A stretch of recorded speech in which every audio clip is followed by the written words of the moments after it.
All right, so now that we have all of our materials prepped, we're gonna go ahead and sew our text block so that it's ready to go. In order to do that, the first thing I wanna do is I'm gonna do the 3-hole sewing, so I wanna figure out where to place my sewing stations. You don't have to measure this, you really can just eyeball it. I'm gonna go about 1 inch in from either side, and then sort of split the difference and put one more or less right in the middle. And now that I've done that, I will use my awl to pierce those sewing stations. Nice and easy. And then I'm going to take my spine wrapper and get it ready. I'm going to fold it in half and crease it.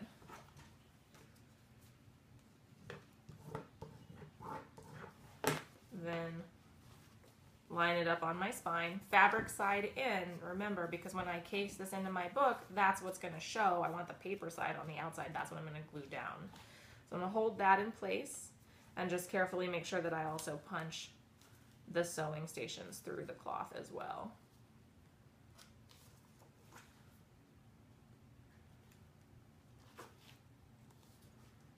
Okay.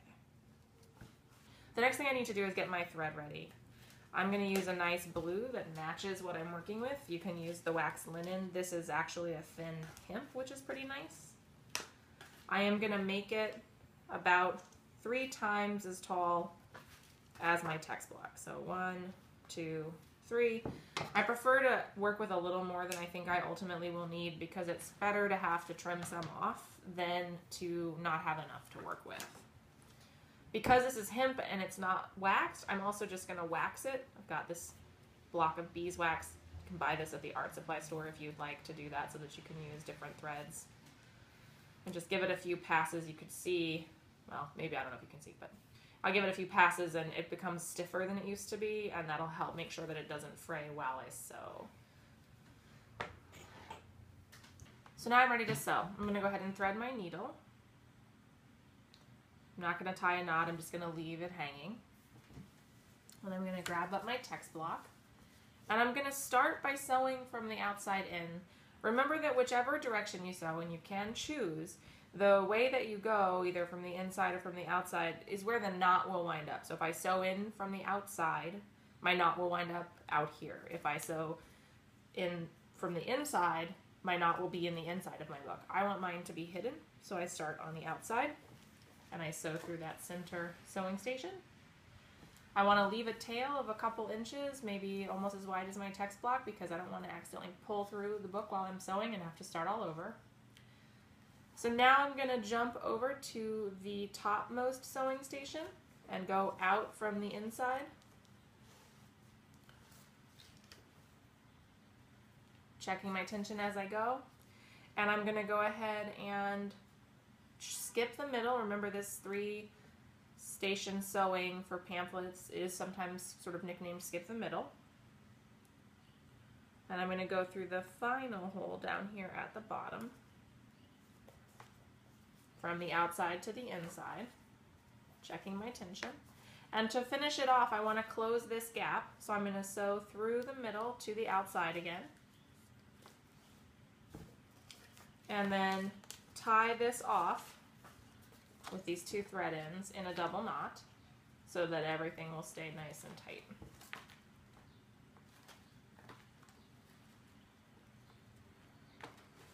Then when I have that knot tied, I'm going to go ahead and actually trim my thread, leaving a tail of about 1/2 inch that I can sort of smooth down. Now, before I would want to case this in or get the book finished, I would want to press my text block for probably about 8 hours to 24 hours, just to make sure that it gets nice and smushed and it's going to be its most finished, ready to go state. So I'm going to set this to the side in the press, and then I'm going to go ahead and work on the cover. Now, I've made myself a handy home press. It's really simple, just a couple of boards with some carriage bolts and a handle. If you don't have one of these, you can always just use the stack of heavy books. You can tuck things under your mattress and leave them there overnight because that's really pretty heavy, and it'll get you to a decent place. None of these things, this homemade press or putting it under a stack of books, is going to get you the same kind of pressure that you can get out of an actual book press like what we have in the studio. But when you're at home, you got to do what you got to do. This is how I've been working for more than 5 years, so it works out decently well. Now, all pressed, I'm going to set it over here for a while. All right, so step one is that I'm going to put the spine cloth onto my book. It's the place to start because I want the fabric to be actually covered by the cover paper so that the edges won't fray. So step one, I remember how we had said we would overlap the cloth by about 1.5 inches in this example. I'm going to make marks at the 1.5 inch point so that I know where to place my cloth. Just going to use the grid on my cutting mat to do that. I'm going to do it on both boards.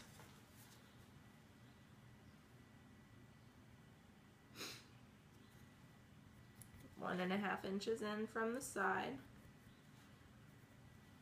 And I'm going to flip them over and make the mark on the other side as well. You'll use these marks as a guide for when you want to place your cloth, because otherwise you won't know where it should go. Theoretically, you could adapt this a little bit if you had the steel rules that we have used in class with trimming our boards, but I'm just going to assume that those aren't available to you at home. So now I'm going to go ahead and just connect my lines.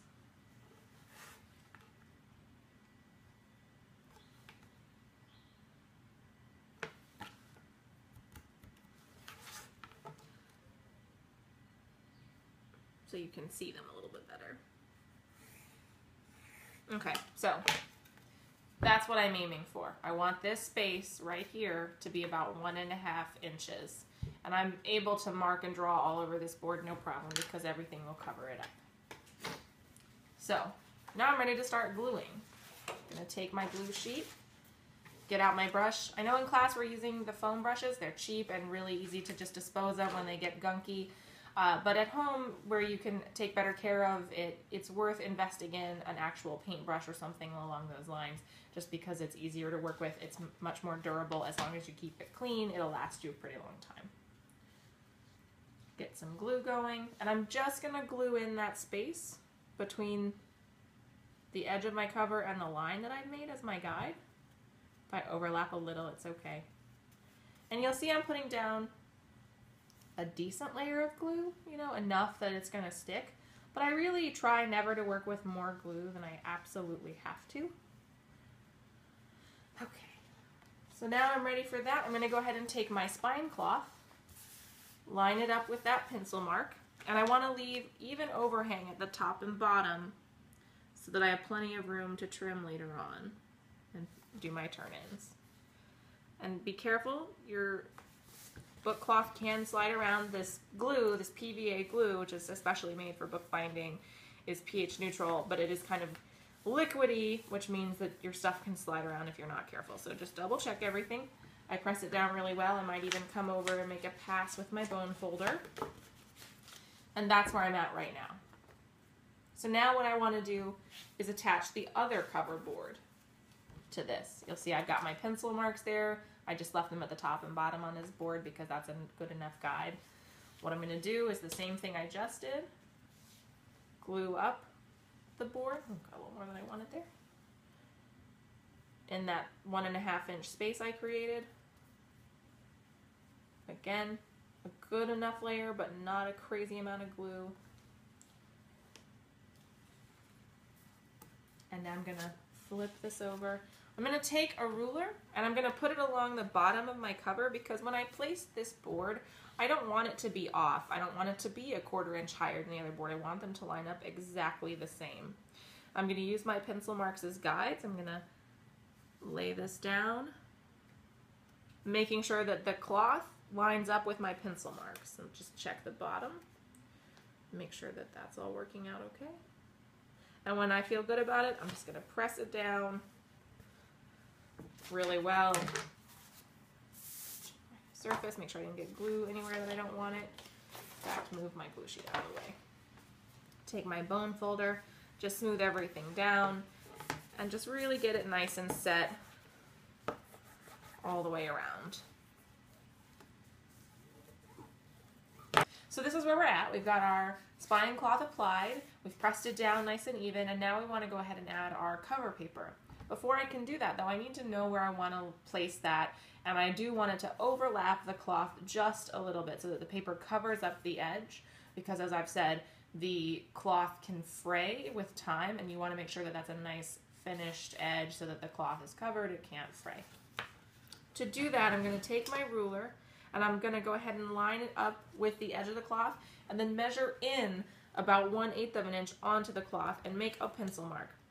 The pencil mark will get covered up, so I know that that seems a little counterintuitive when we've been focused on not getting things onto the covers of our book, but that's going to go away when you lay the paper down. So this is where you're going to want to be.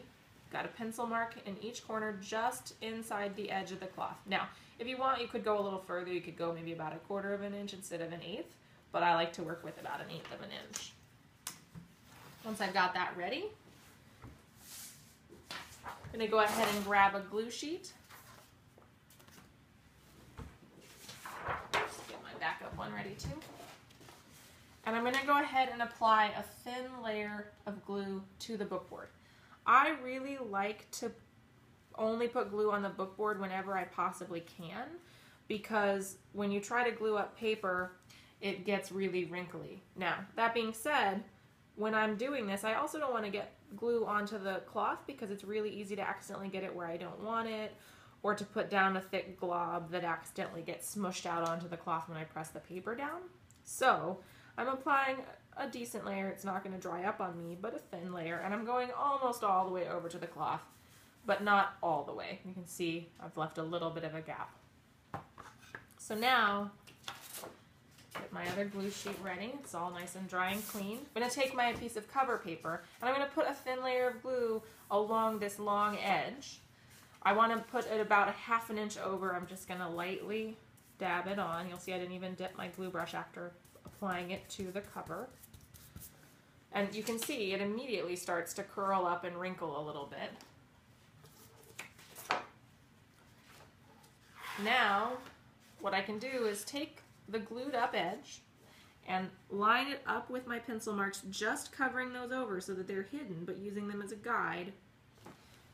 And just press it down. I like to press from the middle to the outside, because if I try to go the other way, I might accidentally make a wrinkle that I can't get rid of.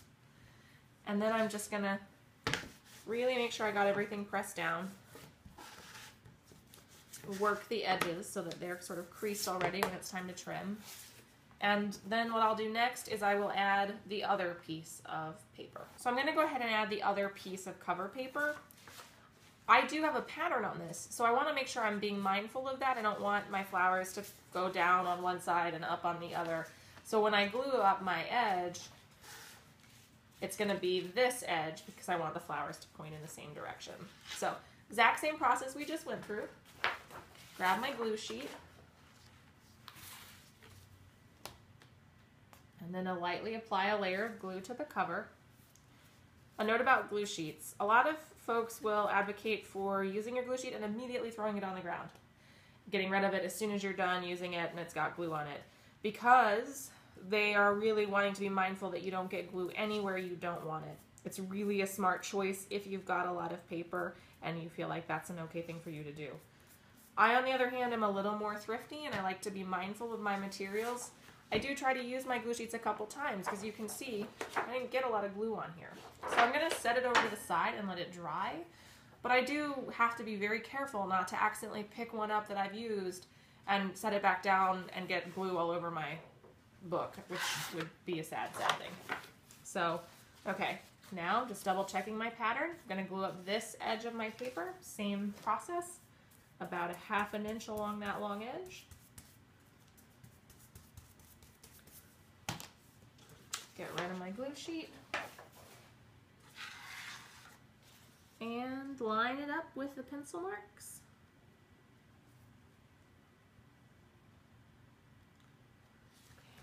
Press it down from the middle to the outside. Work it with the bone folder.